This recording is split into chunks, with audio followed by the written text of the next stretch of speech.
This is lesson 8.5, part 2. Before we begin, I want to go back to the first part and look at example 1a. Previously, I had left off the x with this 25, and when you're checking, you would come up with this 25x here at the end. So if you didn't catch that, go ahead and go back and fix it. So let's look at example 2, and it says factor by grouping. Let's run through these 3 things that have to happen before we can factor by grouping. Number 1 can only be used if there are 4 terms. Well, you can see we have 1, 2, 3, 4 terms here. Number 2 says can only be used if terms have common factors that can be grouped. Well, if you look at the first 2 terms, they have an x in common, and the last 2 don't have anything in common. So, commutative property of addition says we can rearrange these terms so that we can group.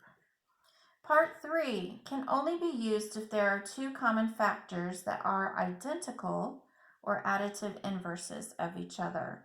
And you're going to see that later on, and we'll talk about additive inverses. So because of the commutative property of addition, I want to rearrange my terms because I can see that my first term and my third term have a 2 and a y in common, so I can group those together.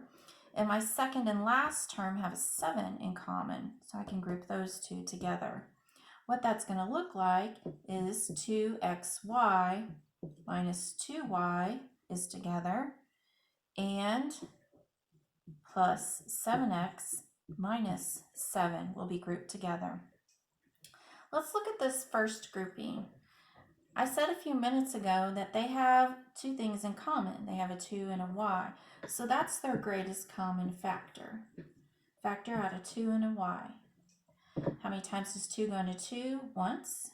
There's not an x down here, so we have to bring down our original x. And how many times does y go into y? Once.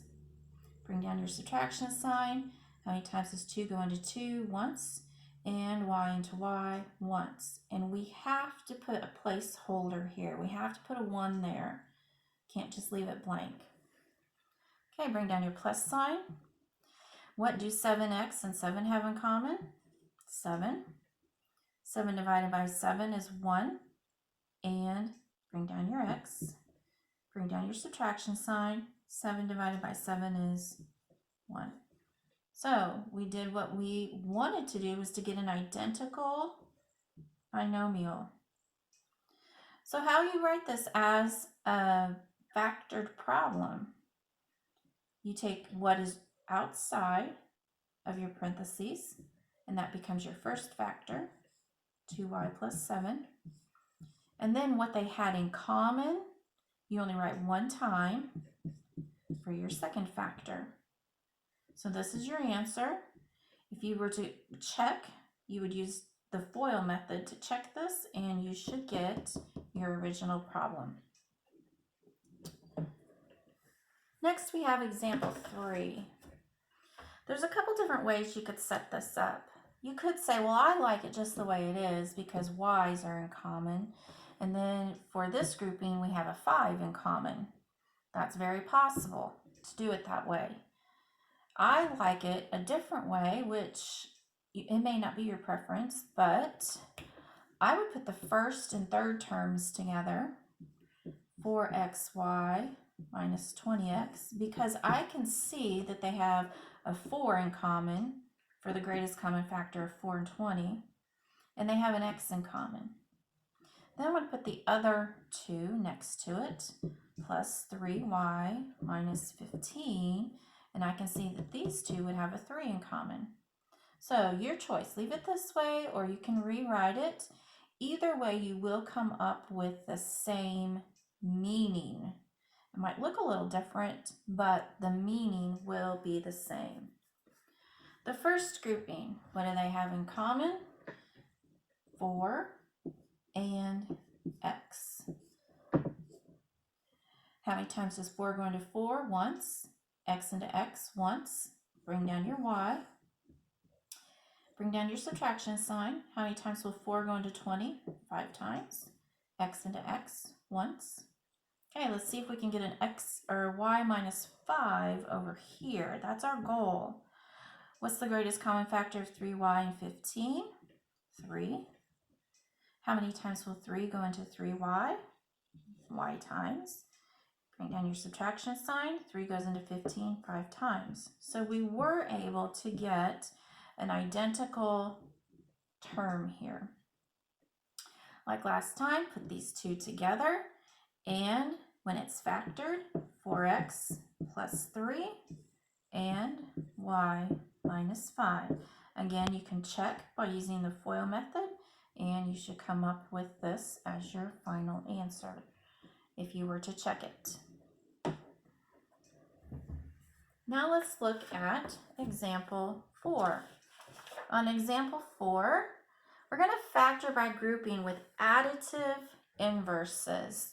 Additive inverses, that might be something you have not heard of in a while, but you've seen it and just didn't know that it had a term that went with it. So let's go ahead and start with what we have here. I like the way this is grouped already because the 15 and 3 have a 3 in common, and then we have an A. And then the 4 and 20 have a 5 in common. So I'm going to leave it just like it is. If you want to regroup it in some way, you can. You could put these two together because they have a B in common. These two together because they'll have a 5 in common. Totally up to you. When you get to the final factoring, you will have the same meaning. Not necessarily look like my answer, but it will mean the same thing. So let's start with our first two terms. Greatest common factor of 15 and 3 is 3. Of A and A is A. Okay, so factor out the greatest common factor of 3A. 3 goes into 15 5 times, A into A once. Bring down your subtraction sign. 3 into 3 one time, A into A one time. Bring down your B. So we would like to get 5 minus B over here. Let's go ahead and factor this out. Greatest common factor of 4B and 20 is 4. And you're left with B minus 5. Okay, these two are additive inverses of each other. That means their signs are flipped.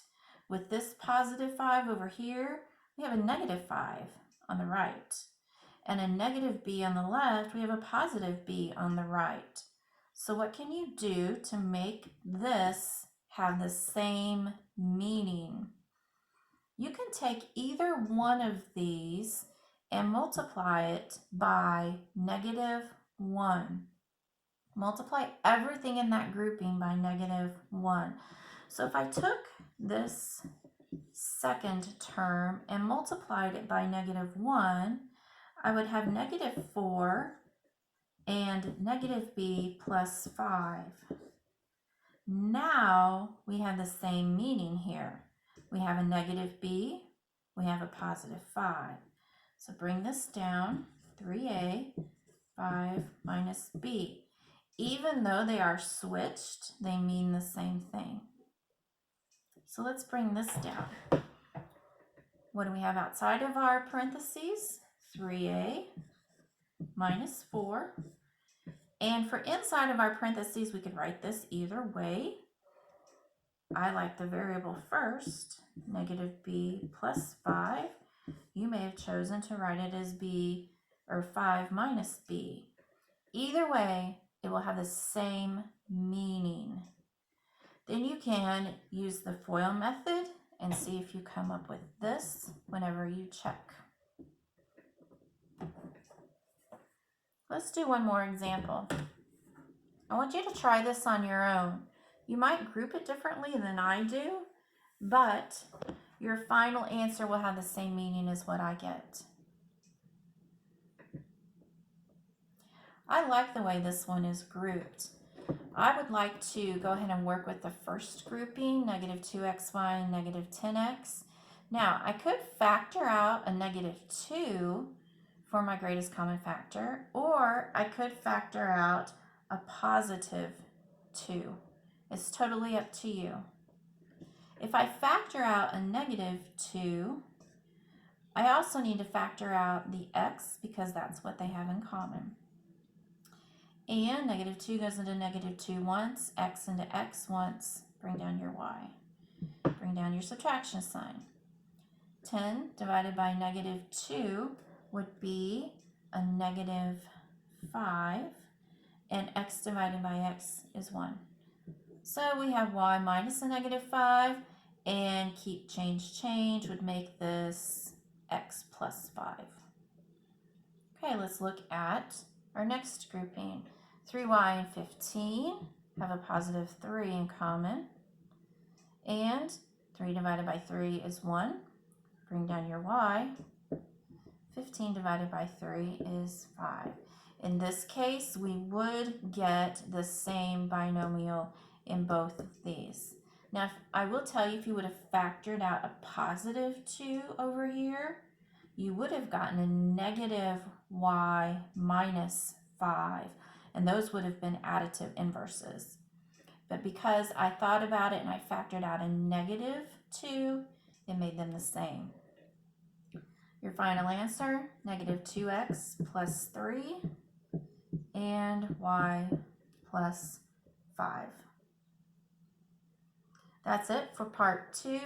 When I come back to do part 3, not only are we going to factor, but we are going to do some solving as well.